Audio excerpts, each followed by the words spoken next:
Lots of people travel to the big station at the end of the line.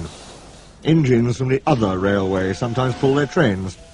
These engines stay the night and go home next day. Gordon was talking one day to one of these.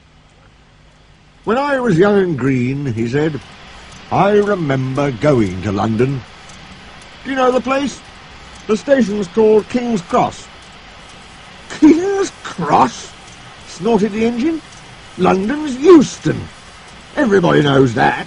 "Rubbish," said Duck. "London's Paddington." "I know. I worked there." They argued till they went to sleep. They argued when they woke up. They were still arguing when the other engine went away. "Stupid thing," said Gordon crossly. "I've no patience." "Stupid yourself," said Duck. "London's Paddington. Paddington, do you hear?" "Stop arguing," James broke in. "You make me tired. You're both agreed about something anyway." "What's that?" "London's not Euston," laughed James. "Now shut up." Gordon rolled away, still grumbling. "I'm sure it's King's Cross. I'll go and prove it." But that was easier said than done. London lay beyond the big station, at the other end of the line. Gordon had to stop there. Another engine then took his train. "If I didn't stop," he thought, "I could go to London."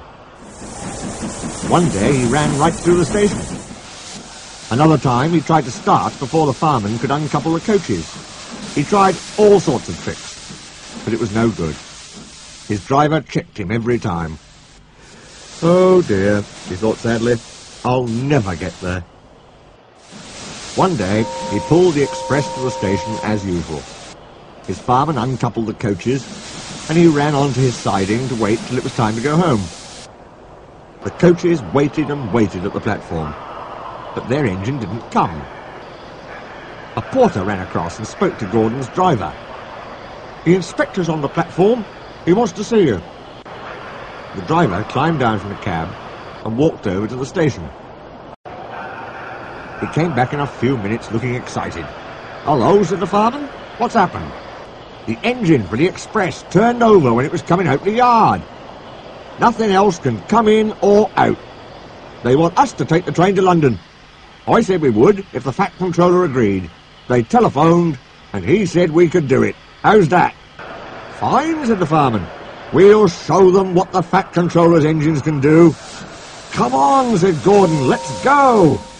He rolled quickly over the crossings and backed onto the train. It was only a few minutes before the guard blew his whistle, but Gordon thought it was ages. "Come on!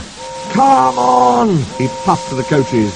"Come on, come on, come on, come on, come on, come on, come on! We're going to town, we're going to town," sang the coaches. Slowly at first, then faster and faster. "We're going to town, we're going to town, we're going to town, we're going to town." Gordon found that London was a long way away. "Never mind," he said. "I like a good long run to stretch my wheels." But all the same, he was glad when London came in sight. The Fat Controller came into his office next morning. He looked at the letters on his desk. One had a London postmark. "I wonder how Gordon's getting on," he said. The station master knocked and came in. He looked excited. "Excuse me, sir, have you seen the news?" "Not yet, why?" "Oh, just look at this, sir." The Fat Controller took the newspaper. "Good gracious me," he said. "There's Gordon. Headlines, too. Famous engine at London station. Police called to control crowds."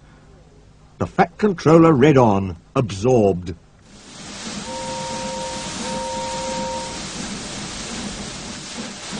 Gordon returned next day. The Fat Controller spoke to his driver and fireman. "I see you had a good welcome in London." "We certainly did, sir. We signed autographs till our arms ached. And Gordon had his photograph taken from so many directions at once that he didn't know which way to look." "Good," smiled the Fat Controller. "I expect he enjoyed himself. Didn't you, Gordon?" "No, sir, I didn't." "Why ever not?" "London's all wrong," answered Gordon sadly. They've changed it. It isn't King's Cross anymore. It's St. Pancras.